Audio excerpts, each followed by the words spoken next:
भक्तमाल जी में एक लीला आती है कि एक माली की बेटी थी, उसको गीत गोविंद याद हो गया।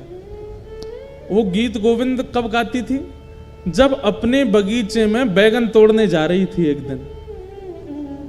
अब बैगन तोड़ने के लिए जा रही थी तो सघन वन था, वहां कांटे लगे हुए थे। अब वो तो बच बचा के निकल रही थी अंदर और गाती हुई जा रही थी।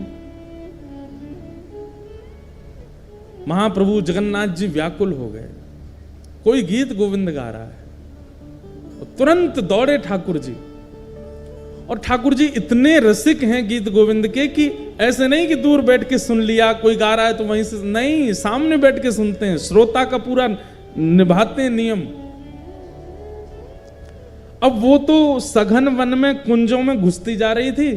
महाप्रभु जगन्नाथ जी सोचे कहां से आ रही आवाज, इनमें ये कांटों के वृक्ष लगे हैं, बेल छाई है, इसमें भीतर घुसी हुई है, वहां से बैगन तोड़ती हुई गा रही है। महाप्रभु जगन्नाथ जी हैं भी खूब विशाल, खाते पीते घर के हैं, मोटे ताजे हैं। अब जैसे ये घुसे भीतर, सोचो कभी कभी इमेजिन करो इनके स्वरूप को, ये कैसे घुसे होंगे भीतर। जैसे ही भीतर पहुंचे तो कहीं कहीं से तो वस्त्र फट गए इनके, कहीं पर कांटे लग भी गए, लेकिन मधुर मुस्कान ठाकुर जी सुन रहे हैं। कभी कभी लगता है कि महाप्रभु जगन्नाथ जी 24 घंटे प्रसन्न मुद्रा में ही रहते हैं। क्यों? क्योंकि 24 घंटे कहीं ना कहीं गीत गोविंद चलता ही रहता है, इसलिए ठाकुर जी प्रसन्न रहते हैं। इतना प्रिय है ठाकुर जी को। तो महाप्रभु जी उसका गीत गोविंद सुन रहे थे, बड़े भाव से गा रही थी। जैसे गीत गोविंद विश्राम हुआ, महाप्रभु जी दौड़े मंदिर के लिए।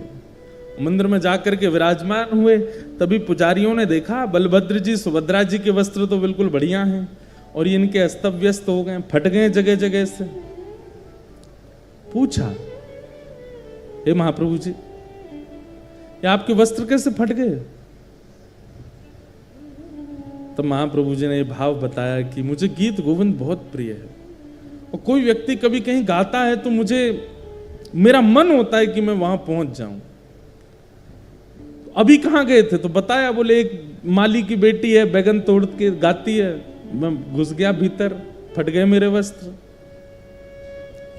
उसी दिन वहां के गजपति राजा ने ये नियम बना दिया, पूरे जगन्नाथपुरी को इकट्ठा करके सबसे हाथ जोड़ के निवेदन किया कि जिनको भी अष्टपदी गीत गोविंद याद है, आपसे प्रार्थना है आसन लगा करके उस पर स्वयं बैठिए और एक सन्मुख आसन पर धरा करके तब गीत गोविंद गाइए, क्योंकि महाप्रभु जी आते हैं।